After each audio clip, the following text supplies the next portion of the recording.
वन्दे अहं शीघ्रो शीघ्रपदकमलं शीघ्रं वैष्णवांश्च श्रीरूपं साग्रजातं सहगणो रघुनाथान्वितं तं सजीवं साद्वैतं सर्वभूतं परिजनसहितं कृष्णचैतन्यदेवं श्रीराधाकृष्णपादान् सहगणललिता श्रीविशाखान्वितांश्च नमो विष्णुपादाय भगवतो प्रियात्मने भक्ति केवल पृष्ठाय गुरुवर्गानुगामिने भक्ति सुंदर सन्यासी नामिने भक्ति रूपिणी गौरीय शास्त्र गौरांग ख्याति प्रकाश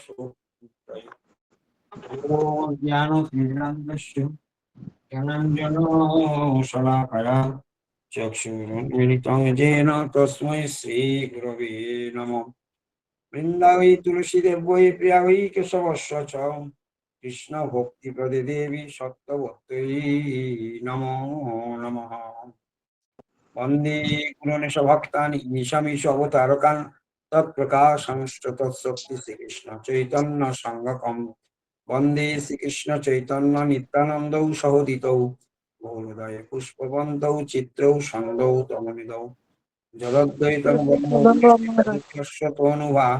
जो आत्मान्तर्जामी पुरुष इति सो विभव षडैश्वर्य पूर्ण जय भगवान स्वयं न चैतन्यात् कृष्णात् जगति परतत्त्वं परमिहम् अनर्पित चिरात् करुणया अवतीर्ण कलौ समर्पयतुमुन्नत उज्ज्वल रसां स्वभक्तिश्रियां हरिपुरट सुन्दर द्युति कदम्ब सन्दीप्त सदा हृदय कन्दरे स्फुरतु वः शचीनन्दनम् राधा कृष्ण प्रणय विकृति लादिनी शक्ति रस्मात् एकात्मानामपि भुवि पुरा देहो भेदं गतौ तौ चैतन्याख्यं प्रकटमधुना तद्वयं चैकमप्तं राधा भावद्युति सुबलितं नौमि कृष्ण स्वरूपम श्री राधा प्रणय महिमा कीर्तिशवा आणैवाश्यब्द जनाद्भुत मधुरिमा कीर्तिशवा मदीय भक्तञ्चास्य मदनुभवत कीर्तिशं व्यतिलोभात् तद्भवाड्डो समजनि शचि गर्भ सिन्धु हरिन्धु हे राधे ब्रजदेवी के ललिते हे नंद सुनक पूत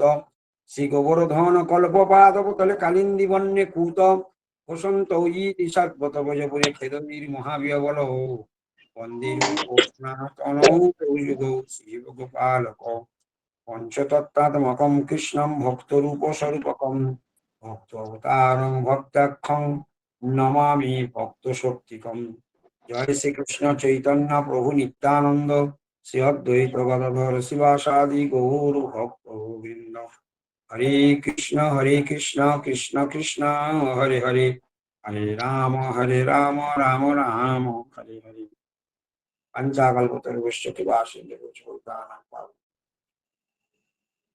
सर्वाग्रे परम आराध्यतम श्री श्री गौरी गुरुवर्गेर श्रीपाद पद्मे अहिति की कृपा भिक्षा करे आज আমরা শ্রী শ্রী চৈতন্য চরিতামৃতের ধারাবাহিক ক্লাসে অন্তলীলায় ১৯ পরিচ্ছদে আজকে আমরা ৩৫ নম্বর শ্লোক থেকে আস্বাদন শুরু করব। গতদিনে আমরা ৩৪ নম্বর শ্লোক পর্যন্ত বিশ্রাম রেখেছিলাম। আমরা কয়েকদিন যাবৎ মহাপ্রভুর কৃপায় গুরুবর্গের কৃপায় মহাপ্রভুর অন্তিম ১২ বৎসর যে দিব্য উন্মাদ লীলার আমরা ক্রমান্বয়ে শ্রবণ করে চলেছি। যদিও বড় গুরুগম্ভীর তত্ত্ব, কেউ বুঝতে পারছে কেউ বুঝতে পারছে না, তবুও যে সবাই ক্লাসে যোগদান করে নিয়মিতভাবে শোনার চেষ্টা করছেন, এতে আপনারা অবশ্যই মহাপ্রভুর কৃপা পাবেন এবং মহাপ্রভুর তথা গ্রন্থাকার কৃষ্ণদাস কবিরাজ গোস্বামী পাদের আশীর্বাদ আপনাদের উপর বর্ষিত এই প্রার্থনা করি। কারণ তাদের কৃপা না হলে এসব কথা বোঝা সম্ভব নয়। তবুও ভাগ্য যে এই কথাগুলি আমাদের কর্ণ উহর স্পর্শ করছেন, এটাই আমাদের কাছে ভাগ্য। শ্রীমদ্ ভাগবতম এই কথাই বলেছেন, সদ্যহৃদ্য অবরুদ্ধ পৃথিবী শুশ্রূষভি তৎক্ষণাৎ। শ্রবণের সঙ্গে সঙ্গে কর্ণরন্ধ্র পথ দিয়ে ভগবান হৃদয় মন্দিরে প্রবেশ করেন। মহাজনের এই বাণী অভ্রান্ত সত্য।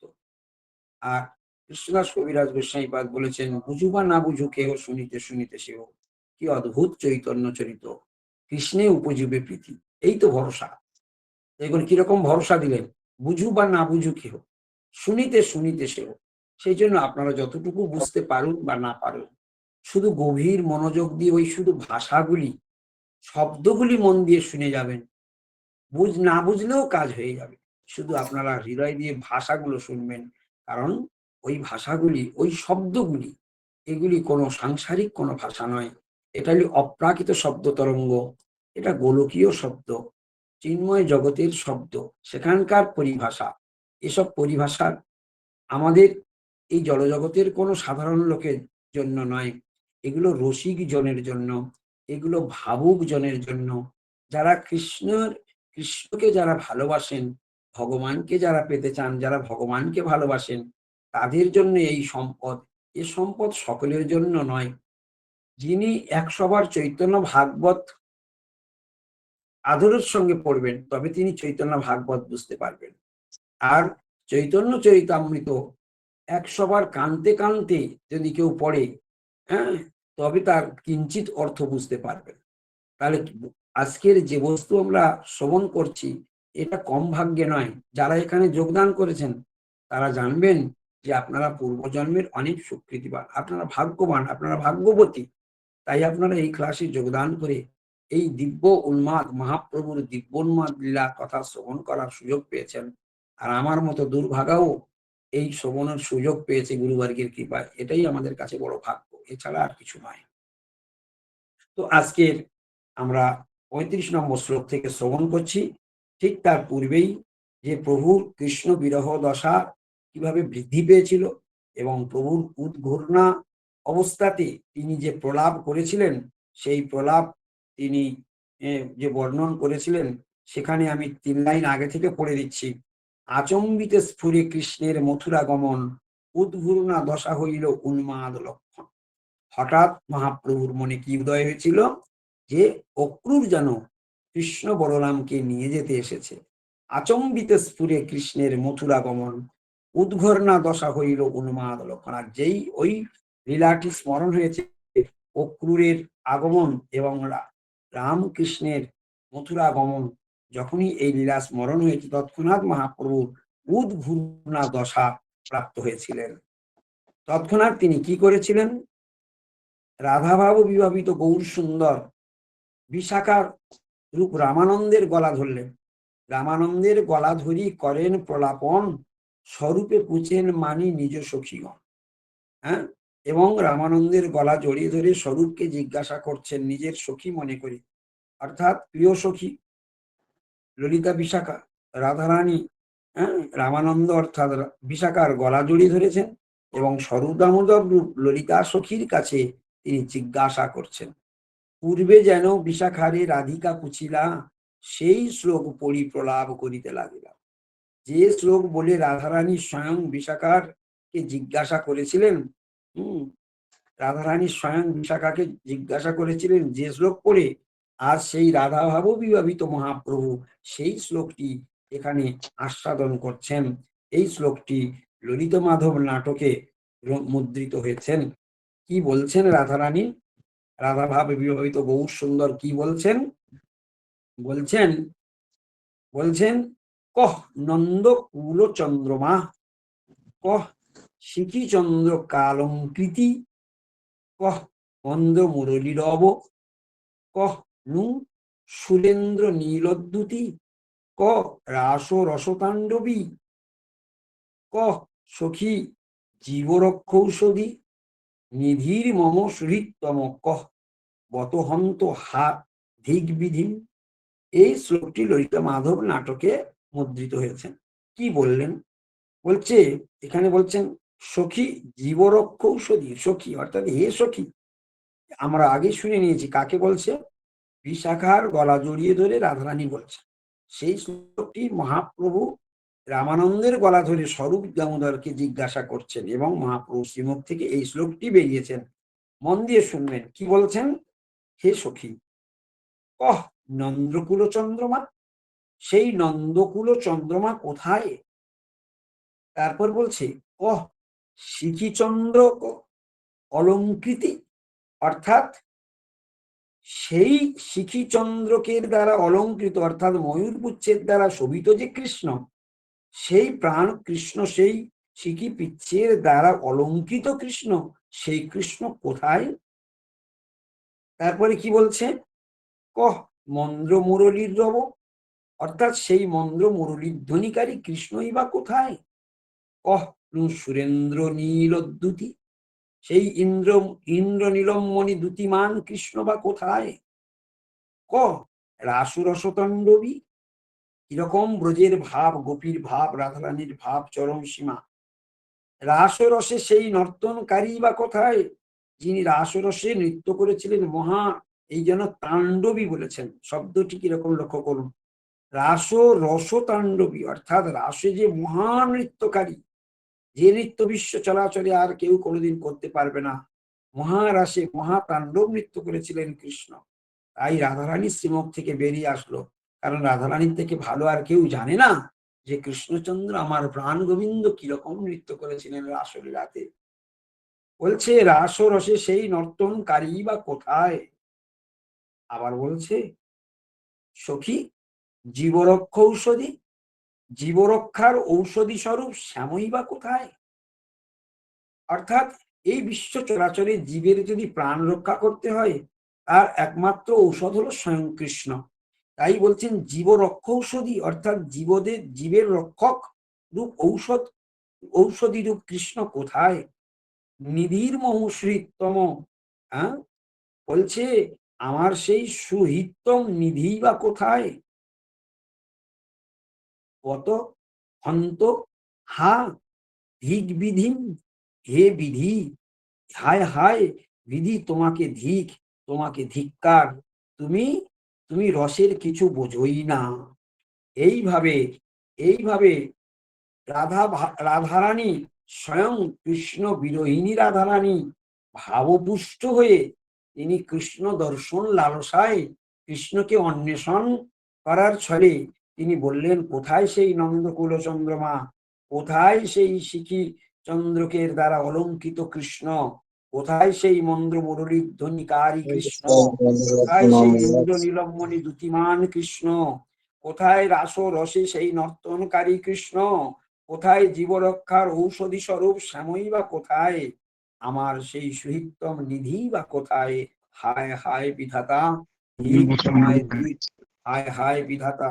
এইভাবে বলে রাধারানী স্বয়ং তিনি এইভাবে বললেন, রাধারানী স্বয়ং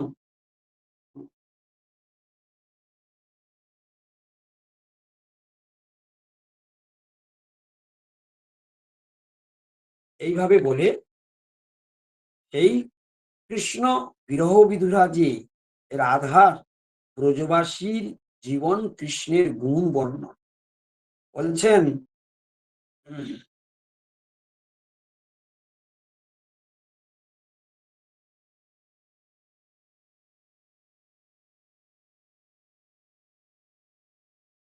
হরে কৃষ্ণ। বলছে রাধারানীর গুণ বর্ণন করছেন, কি বলছেন? ব্রজবাসীদের জীবন স্বরূপ, ব্রজবাসীদের জীবন স্বরূপ কৃষ্ণ, তার গুণের বর্ণন করছেন কে? স্বয়ং কৃষ্ণ বিরহ বিধুরা রাধারানী। হ্যাঁ, এখন এখানে কৃষ্ণের গুণ বর্ণন হচ্ছে। আমরা এতক্ষণ রূপের বর্ণন শুনেছিলাম এবং কৃষ্ণকে কিভাবে রাধারানী অন্বেষণ করছেন সেটাও শুনেছি। এখন শুনছি আমরা যে কৃষ্ণের গুণ বর্ণন। ব্রজেন্দ্র কুল দুগ্ধ সিন্ধু, কৃষ্ণ তাহে পূর্ণ ইন্দু, জন্মি কৈলা জগত উজোর, কান্তামৃত যেবা পিয়ে নিরন্তর পিয়াজিয়ে, ব্রজজনের নয়ন চকর। আবার পড়ছি, খুব মন দিয়ে শুনবেন। আমি আগে প্রথমে শুরুতেই বলেছি আপনারা দয়া করে ভাষাগুলোকে মার্ক করবেন, ভাষাগুলোকে মার্ক করবেন, বুঝতে পারুন বা না পারুন। কৃষ্ণের কৃপা হলে মুকং করতি বাচলং, যদি কৃষ্ণের কৃপা হয় মুখ ও বাচাল হয়ে যায়, হ্যাঁ, পঙ্গু পাহাড় টপকে যায়, অতি মূর্খ তার ভিতরে শাস্ত্র স্ফূর্তি হয়, ভগবানের দিব্য বাণী স্ফূর্তি হয়। শুধু ভগবানের বাণীর জন্য বড় বড় শিক্ষাগত বড় বড় ডিগ্রি লাগে না, হ্যাঁ, এটার জন্য পাণ্ডিত্য লাগে না। সেই জন্য একটাই মাত্র লাগবে, শুধু স্নিগ্ধ ভক্তি। অতি বড় মূর্খ এই ভগবানের কথা পরিষ্কার বুঝতে পারবেন, পরিষ্কার স্বচ্ছতার সঙ্গে বুঝতে পারবেন, যদি শুধু থাকে তার কেবল মাত্র শুদ্ধ ভক্তি। হৃদয়ের নিষ্কপট ভালোবাসা যদি গোবিন্দের প্রতি থাকে, গোবিন্দ তাঁর কাছে শাস্ত্রকে স্ফূর্তি করিয়ে দেবেন। এই জন্য আমার নিবেদন সমস্ত ভক্তবৃন্দের কাছে, আপনারা সকলে দয়া করে ভাষাগুলো শুনবেন, ওই শব্দগুলি কানের মধ্যে প্রবেশ করলেই আপনাদের মঙ্গল। ব্রজেন্দ্রকুল দুগ্ধ সিন্ধু, কৃষ্ণ তাহে, কৃষ্ণ তাহে পূর্ণ ইন্দু, জন্মি কইলা জগত উজোর।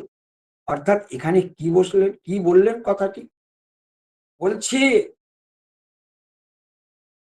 নন্দের কুল ক্ষীর সমুদ্র সদৃশ, তাহাতে পূর্ণচন্দ্ররূপী কৃষ্ণ উৎপন্ন হইয়া জগৎকে আলোকিত করিয়াছেন। এখন একটা জিনিস লক্ষণীয় বিষয়, যেখানে কিরকম ভাবব্যঞ্জনা কৃষ্ণের গুণ বর্ণন করতে গিয়ে বললেন ব্রজেন্দ্রকুল দুগ্ধ সিন্ধু, অর্থাৎ নন্দের কুল ক্ষীর সমুদ্র তুল্য। কিরকম বর্ণন? নন্দের কুল ক্ষীর সমুদ্র তুল্য। তাহলে ক্ষীর সমুদ্র মানে দুগ্ধ সমুদ্র, এখানে বলছে দুগ্ধ সিন্ধু, দুগ্ধ সিন্ধু মানে ক্ষীর সমুদ্র। এখন তারপরের লাইন, তারপরে বলছে কৃষ্ণ তাই পূর্ণ হিন্দু। পূর্ণ হিন্দু অর্থাৎ চাঁদের সঙ্গে সমুদ্রের কানেকশন রয়েছে সর্বদাই। যেমন আমরা কীর্তনের মধ্যে শুনি যে বৃষভানু দধি নবশশী লেখে, বৃষভানু দধি নবশশী লেখে, ললিতা সখীগণ রমিত বিশাখে। অর্থাৎ সমুদ্র যদি আপনারা দেখে থাকেন, সমুদ্রের থেকে যেন চন্দ্র উদ্ভব হচ্ছে। যখন চন্দ্র ওঠে অনেক সময় দেখা যায় যে সমুদ্রের ওপার থেকে যেন চন্দ্র উঠছে। সমুদ্রের সঙ্গে চন্দ্রের সবসময় এরকম উপমা জগতে ব্যক্ত রয়েছে, এইভাবে ব্যক্ত হয় কাব্যকারগণ বা পারমার্থিক কবিগণ। জড়জাগতিক কবিগণ যেমন কাল্পনিকভাবে বর্ণন করেন, পারমার্থিক কবিগণ দৃষ্টির দিব্য দৃষ্টিতে দর্শন করে তারা লেখেন। সেই জন্য তাদের ভাষাগুলো অপ্রাকৃত এবং নিত্য সত্য। সেই জন্য সমুদ্রের সঙ্গে চন্দ্রের কিনো কানেকশন, তার ব্রজেন্দ্রকুলকে দুগ্ধ সিন্ধু বলছে, অর্থাৎ ক্ষীর সমুদ্র বলছে, আর কৃষ্ণ তাহে পূর্ণ ইন্দু, আর সেখানে সেই চন্দ্রের কিরণ, এই সূর্য এবং চন্দ্রের আকর্ষণে জোয়ার ভাটা খেলে। এমন সেই জন্য সূর্যের সঙ্গে সূর্যেরও কানেকশন রয়েছে, চন্দ্রেরও কানেকশন রয়েছে। এই জন্য বলছে যেমন বিষভানুরূপ, এখানে যে কথাটা আমরা শুনছিলাম, বিষভানু দধি নবশশী লেখে, ও দধি মানে সমুদ্র। তাহলে বিষভানুরূপ সমুদ্র থেকে যেমন রাধারানী রূপ চন্দ্রের উদয় হয়েছে, জড়জাগতিক সমুদ্র থেকে যেন ঠিক যেন চন্দ্র উদিত হচ্ছে, কাল্পনিক ভাবে দর্শন করা হচ্ছে। এখানে অপ্রাকৃত পদকর্তা, অপ্রাকৃত কবি, হ্যাঁ, এখানে সেই রূপটাকে ফুটিয়ে তুলছেন যে বিষভানুরূপ সমুদ্র থেকে রাধারানী রূপ চন্দ্রের আবির্ভাব হয়েছে। বিষভানু ও দধি নবশশী, শশী মানে চন্দ্র, নবশশী লেখে সেখানে উদিত হয়েছে। এখানে ব্রজেন্দ্রকুল স্নিগ্ধ সিন্ধু কৃষ্ণ তাহে পূর্ণ ইন্দু, অর্থাৎ নন্দের কুল ক্ষীর সমুদ্র সদৃশ, আর তাহাতে পূর্ণ চন্দ্ররূপী কৃষ্ণ উৎপন্ন হইয়া জগৎকে আলোকিত করিয়াছেন। অর্থাৎ জন্মি কইলা জগত উজোর, সেইখানেই কৃষ্ণ জন্মগ্রহণ করে জগৎকে আলোকিত করে দিল। অর্থাৎ ব্রজেন্দ্রকুল রূপ দুগ্ধ সিন্ধু হতে কৃষ্ণরূপ পূর্ণ চন্দ্রের আবির্ভাব। এই তিনটে শব্দ এতক্ষণ ধরে আমরা আলোচনা করলাম। শুধু বুঝতে থাকুন, শুধু বুঝবার চেষ্টা করতে হবে। তাহলে সমুদ্র থেকে চন্দ্রের আবির্ভাবের কথা সব জায়গায় ব্যঞ্জনা করা রয়েছে। এইখানে তাহলে ব্রজেন্দ্রকুল দুগ্ধ সিন্ধু কৃষ্ণ তাহে পূর্ণেন্দু, জন্মই কইলা জগত উজোর। উজোর মানে আলোকিত করা, উজ্জ্বল করে দেওয়া। এরপরে লাইন বলছে কান্তমৃত যে বা পিয়ে নিরন্তর পিয়াজিয়ে রোজজনের নয়ন চকর। অর্থাৎ এই যে আবার ব্যঞ্জনা, এখানে বলছে কান্তামৃত, অর্থাৎ পরমেশ্বর ভগবান হচ্ছেন কান্ত, আর গোপীগণ হলেন কান্তা। তো আমরা শ্রবণ করেছি সাধু মুখে, গোবিন্দা নন্দিনী রাধে গোবিন্দ মনোমোহিনী, গোবিন্দ সর্বস্ব সর্বকান্তা শিরোমণি।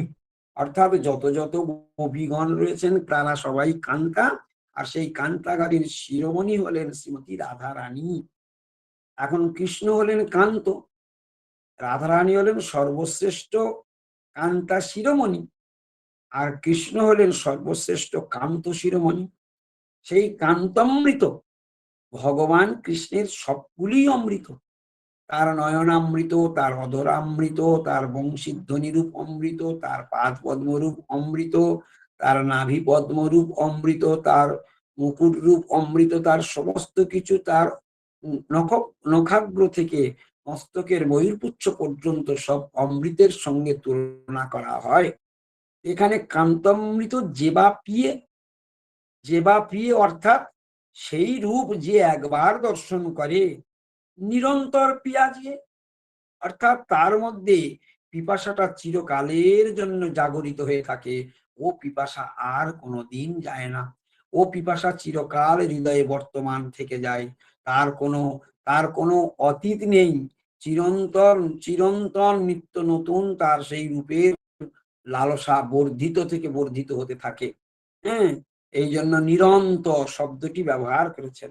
নিরন্তর পিয়া জিয়ে, জিয়ে মানে জিয়ে থাকা, বর্তমান থাকা, পিয়া মানে পিপাসা, নিরন্তর মানে সর্বসময়। কাদের এই দশা হয়? কান্তামৃত যে বাপি, যারা কৃষ্ণের কান্ত রূপ, যে রূপ একবার দর্শন করেছেন তারা সেই রূপ আর কোনোদিন ভুলতে পারেন না।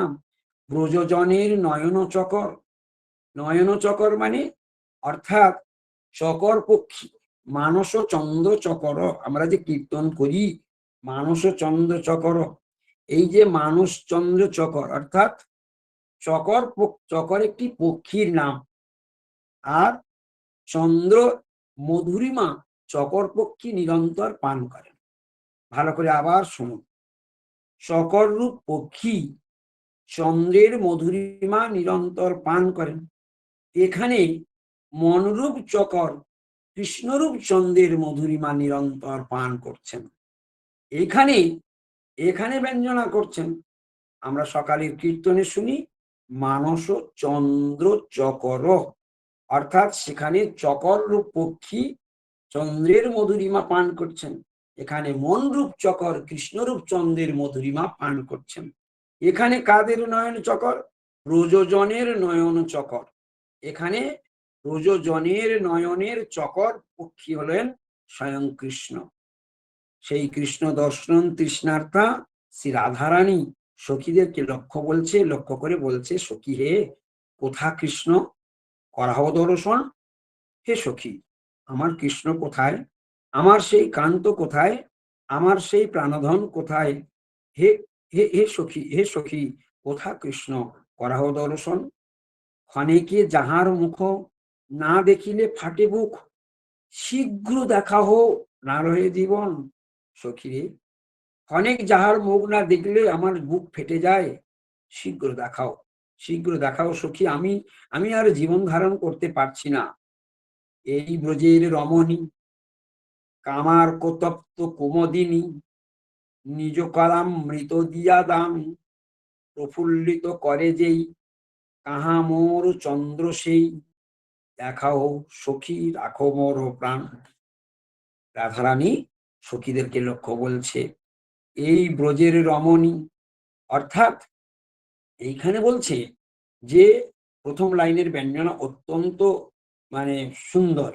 বলছে কামরূপ সূর্যের দ্বারা উত্তপ্ত কুমুদিনীরূপ ব্রজরমণী দিগকে নিজ করামৃত অর্থাৎ কিরণামৃত দিয়া, অর্থাৎ কামরূপ সূর্যের দ্বারা উত্তপ্ত কুমুদিনীরূপ ব্রজরমণী দিগণ, অর্থাৎ একটু ভালো করে ধ্যান করুন বা নোট করতে পারেন। সেটা হলো এই, গোপীগণের কামকে অর্ক তুল্য বলছে। অর্ক, অর্ক মানে সূর্যের আর এক নাম হলো অর্ক। সূর্যের আর এক নাম হলো অর্ক। অর্ক তুল্য মানে সূর্যের সঙ্গে তুলনা করা হচ্ছে কাদের?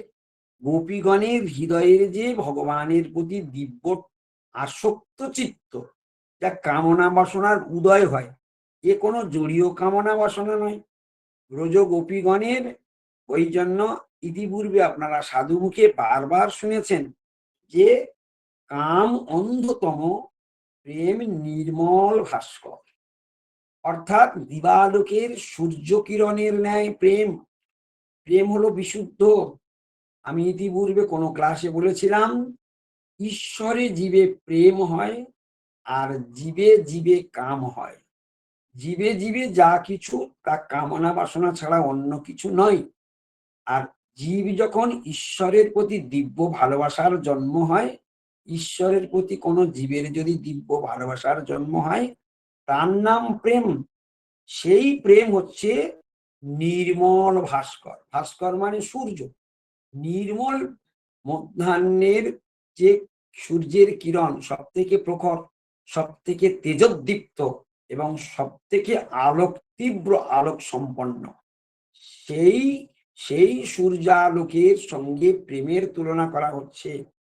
এবং কামকে, জড়জাগতিক যে সমস্ত কাম, তাকে অমাবস্যার গাঢ় অন্ধকারের সঙ্গে তুলনা করেছেন। কেন অমাবস্যার অন্ধকারের কথা বলা হলো? সেখানে পদকর্তা ব্যঞ্জনা দিচ্ছেন কাম অন্ধতম। অন্ধতম কেন বলা হলো? অন্ধ মানে অন্ধকার, অন্ধতর মানে আলো অন্ধকার, অন্ধতম মানে সর্বশ্রেষ্ঠ অন্ধকার। এই জন্য অমাবস্যার অন্ধকারের ন্যায় বলে তাকে কামকে অন্ধতম বলেছে। এবার আপনারা বিচার করুন, ধারণা যদি এরপরেও আমাদের মাথার মধ্যে প্রবেশ না করে যে আপনারা যারা ভক্তি জগতে এসেছেন, প্রবেশ করেছেন, আমাদের ধর্মটার নাম হলো প্রেম ধর্ম। যার নাম ভাগবত ধর্ম, তার নাম সনাতন ধর্ম, তার নাম জৈব ধর্ম, তার নাম আত্মধর্ম, তার নাম প্রেম ধর্ম, তার নাম বৈষ্ণব ধর্ম, তার নাম হলো ভক্তি ধর্ম। সেই ভক্তি ধর্মের বশবর্তী হয়ে আজ আপনারা চৈতন্য চরিতামৃত ক্লাসে যোগদান করে আপনারা ভগবানের দিব্য বাণী শ্রবণ করার জন্য চাতক পাখির ন্যায় আপনারা মোবাইলের দিকে তাকিয়ে থাকেন কখন ৯টা বাজবে। আমরা সবাই ভগবানের কথা শুনবো। এর থেকে বড় পিপাসা আর কি আছে জগতে? মহাজনগণ বলছেন, কৃষ্ণ কথায় রুচি যার, সেই ভাগ্যবান। যার কৃষ্ণ কথা শ্রবণের লালসা হয়েছে, তার মতো ভাগ্যবান, তার মতো ভাগ্যবতী আর সংসারে বাকি আছে? ভগবানের কাছে প্রার্থনা করি আপনারা দিনে দিনে এরকম আপনাদের পিপাসা বৃদ্ধি হোক, আপনার এভাবে ভগবানের দিব্য বাণী শ্রবণ করতে থাকুন। তাই এখানে এখানে গোপীগণের কামকে অর্কতুল্য বললেন। একটা একটা শব্দ বুঝতে হবে। অর্কতুল্য, অর্ক মানে সূর্য, তুল্য মানে তুলনা করা হলো। তাহলে মধ্যাহ্নের সূর্যের সঙ্গে গোপীগণের কামকে তুলনা করা হয়েছে। কোনো দৈহিক জড়ীয় কামনা বাসনার এখানে কোনো নামগন্ধ পর্যন্ত নেই। ওটা হলো কাম, হলো এই প্রেমের, হ্যাঁ, লক্ষণেতে, কামে প্রেমের লক্ষণেতে ভেদ নাই, দেখতে একরকম, কিন্তু এটা আকাশ জমিন তফাৎ। একটা অমাবস্যার অন্ধকার কাম, আর আর প্রেম হলো দিবালোকের নির্মল ভাস্কর। সেই যে কাম এখানে উল্লেখ করেছেন গোপীগণের কাম। কামার্ক তপ্ত কুমোদিনী, এই শব্দটা এখন বুঝতে হবে। এই ব্রজের রমণী, অর্থাৎ ব্রজের রমণীগণ ঠিক এই রকমই কামার্ক তপ্ত কুমোদিনী। এইখানে কুমোদিনী মানে চন্দ্র, আর অর্ক মানে সূর্য। কিরকম অর্ক? কাম অর্ক তপ্ত, তপ্ত মানে তাপিত। কুমোদিনী অর্থাৎ চন্দ্রের কোনো নিজস্ব আলো নাই, সূর্যের আলোতে আলোকিত হয়। এখানে কৃষ্ণরূপ চন্দ্রের আলোক, এখানে প্রেমরূপ অর্কের আলোকে গোপীগণের হৃদয় রূপ চন্দ্র আলোকিত হচ্ছেন। অর্থাৎ গোপীগণের কাম অর্কতুল্য, আর গোপীর হৃদয় হলো কুমুদিনী তুল্য, অর্থাৎ গোপীগণের কামরূপ সূর্যের আলোকে গোপীদের হৃদয় রূপ চন্দ্র আলোকিত হয়। এখানে দুটোকে দুই রকম ব্যঞ্জনা করে দেখালেন। অর্থাৎ কৃষ্ণ কামতাপিত গোপী হৃদয়ে অর্ক কিরণ তপ্ত কুমোদিনী রূপ। নিজ নিজ শব্দে কৃষ্ণের কর অর্থাৎ কিরণ অথবা হস্ত, সেই অমৃততুল্য কিরণ অথবা পানি প্রদাতা কৃষ্ণচন্দ্র। অর্থাৎ এখানে পরিষ্কার বর্ণন করে দিলেন যে কামরূপ সূর্যের দ্বারা উত্তপ্ত কুমোদিনী রূপ ব্রজ রমণীদিগকে নিজ করামৃত, অর্থাৎ কিরণামৃত দান করছেন স্বয়ং ভগবান। এইখানে প্রফুল্লিত করে যেই কাহামুর চন্দ্র সেই, অর্থাৎ রাধারানী বলছেন সেই যে প্রফুল্লিত যেই কর, কাহামুর চন্দ্র সেই আমার কৃষ্ণচন্দ্র কোথায়, দেখাও সখী রাখো মোর প্রাণ, আমার প্রাণ রক্ষা কর। কাহা সে চূড়ার ঠাম শিখি পিচ্ছের উড়ান, নব মেঘে যেন ইন্দ্রধনু, পীতাম্বর তরিদ্যুতি মুক্তমালা বকপাতি, নবাম্বুদ চিনি শ্যামতনু। বলছে সেই কৃষ্ণ বিরহে কৃষ্ণের রূপ বর্ণন করছেন, কৃষ্ণের বিরহ, যাকে গভীরভাবে ভালোবাসা যায় সে যেখানেই থাক, যত দূরে থাক না কেন, তার রূপটা বারবার চোখের সামনে ভেসে ওঠে, নয়নের সামনে ভেসে ওঠে।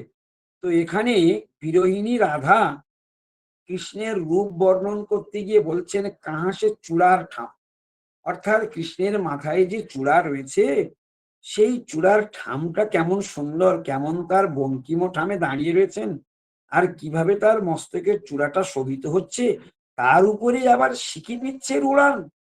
একে তো তার মানে ত্রিভঙ্গ মুরলীধর, অর্থাৎ নবীন ঠামে নবীন কৃষ্ণ কিরকম বাঁকা হয়ে দাঁড়িয়ে রয়েছে, আর তার মস্তকে অপূর্ব সেই চূড়া, আবার তার উপরে সিকি পিচ্ছের উড়ান, অর্থাৎ ময়ূর পুচ্ছ এমন ভাবে শোভিত হচ্ছে।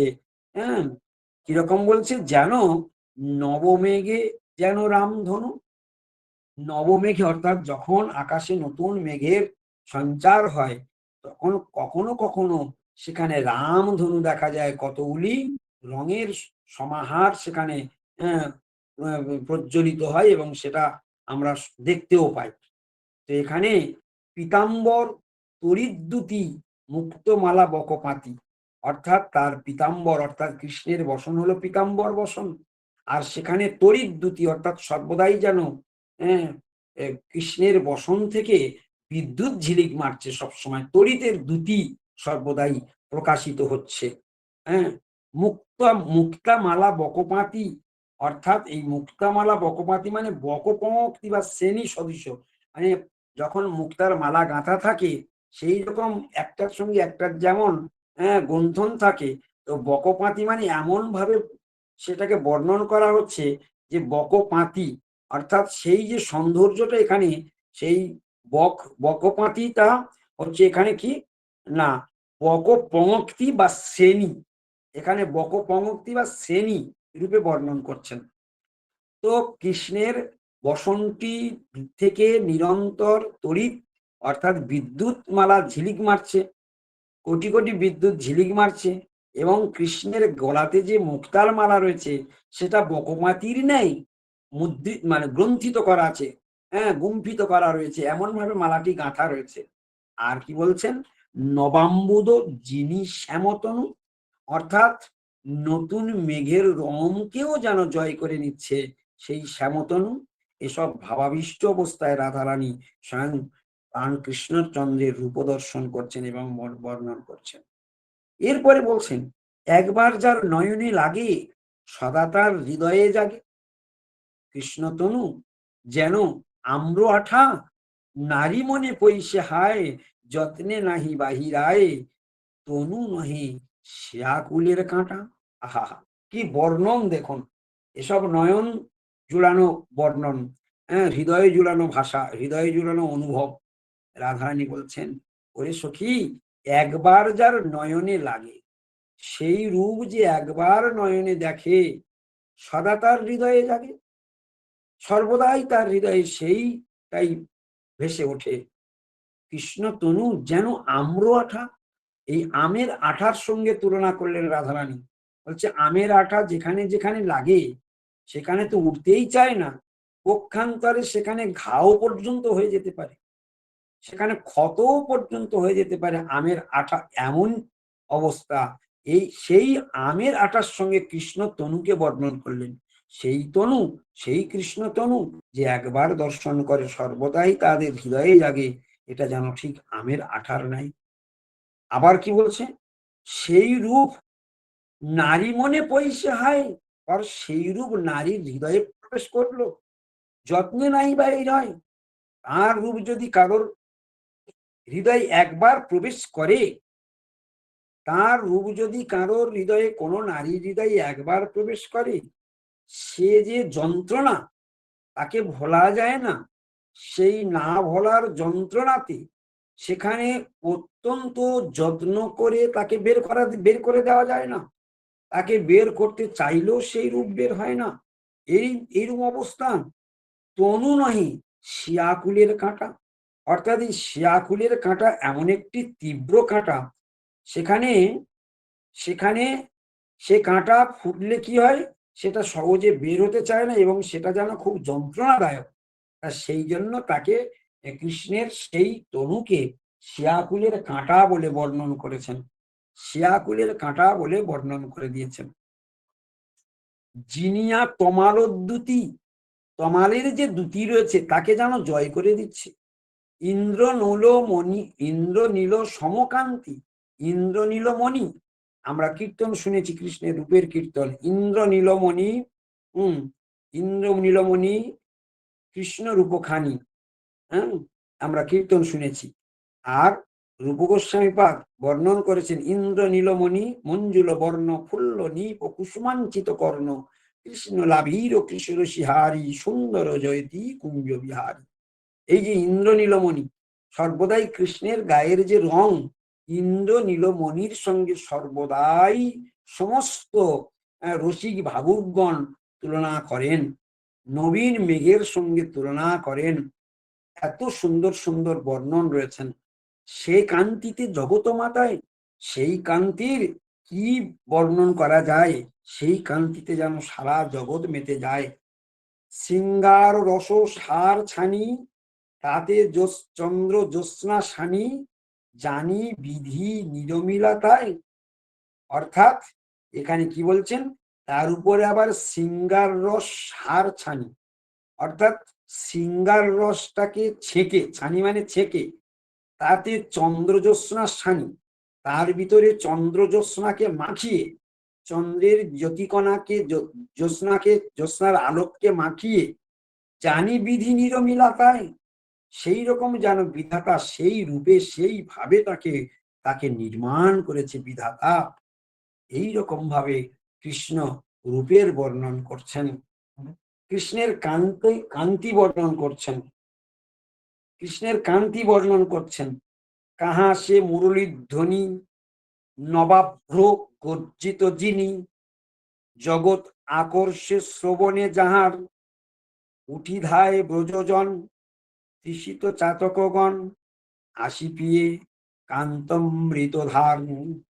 কি বললো, কাহা সে মুরলীর ধ্বনি, নবাভ্র গর্জিত যিনি, হ্যাঁ, অর্থাৎ এইখানে যে কৃষ্ণের যে মুরলীর ধ্বনির কথা বলছেন, কোথায় সেই মুরলীর ধ্বনি, নবাভ্র গর্জিত যিনি, যাকে স্বয়ং এই যে কাহা সে মুরলীর ধ্বনি, নবাভ্র গর্জিত যিনি, জগৎ আকর্ষে শ্রবণে যাহার।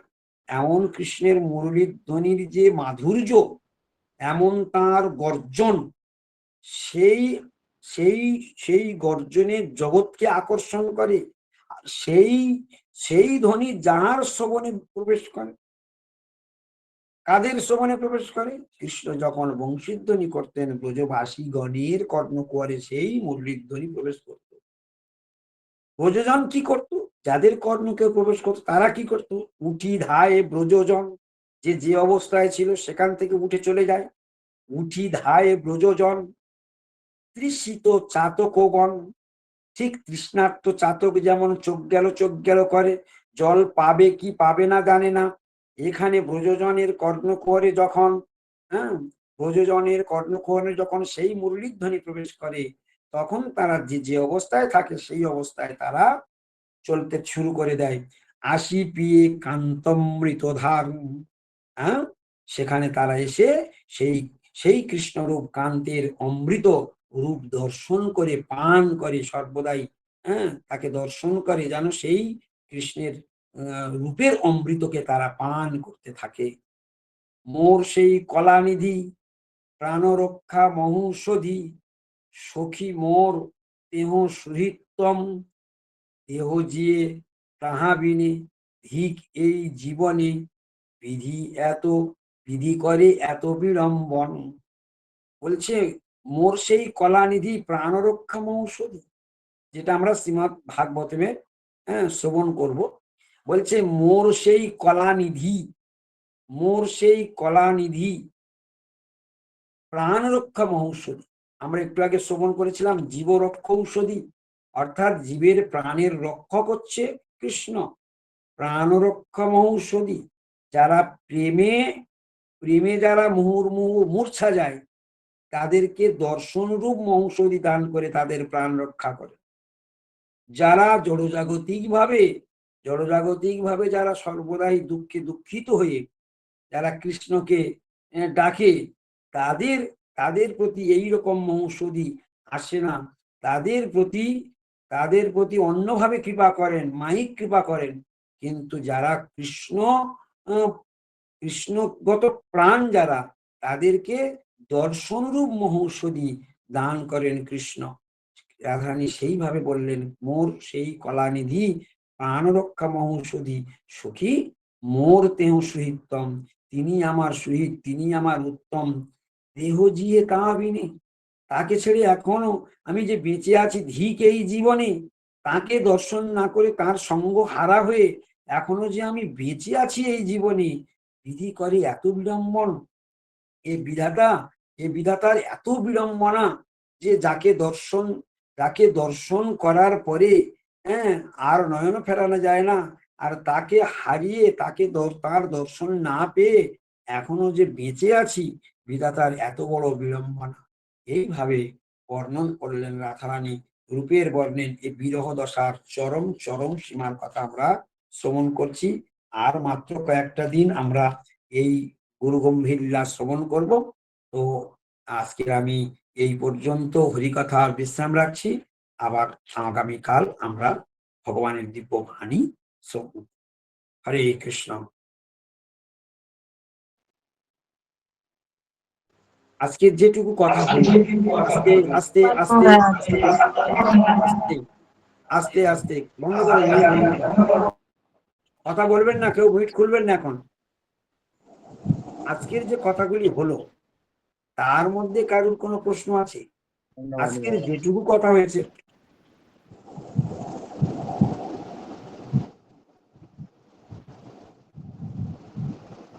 যদি কারোর প্রশ্ন থাকে আমার হোয়াটসঅ্যাপে লিখে পাঠাবেন। বাঞ্ছা কল্পতরুশ্চ কৃপা সিন্ধু বৈবচ পতিতানাং পাবনেভ্যো নমো নমঃ।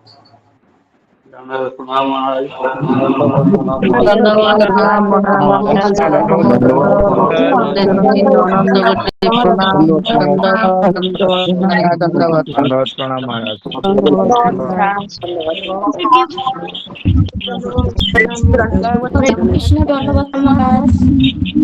হরে কৃষ্ণ, দণ্ডবত মহারাজ, প্রণাম নেবেন। মহারাজ হরে কৃষ্ণ মহারাজ, দণ্ডবত প্রণাম। সকল চরণে দণ্ডবত। হরে দণ্ডবত মহারাজ। মহারাজ কালকে পালন কটার মধ্যে হবে? 6টা 20 মধ্যে পালন।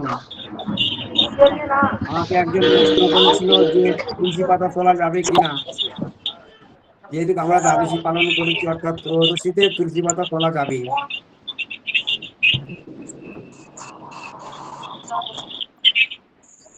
ধন্যবাদ, সবাই ভালো থাকবেন। আর ধন্যবাদ। জন্মাষ্টমীতে গুরুদেবের হরে গুরুদেবের কৃষ্ণ, গুরু পূজাতে ধন্যবাদ এবং প্রণাম। জন্মাষ্টমীতে সবাই আসবেন, সকলের নিমন্ত্রণ রইল। হরে কৃষ্ণ। হরে কৃষ্ণ, ধন্যবাদ প্রণাম মহারাজ। হরে কৃষ্ণ হরে কৃষ্ণ, মহারাজ ধন্যবাদ প্রণাম মহারাজ।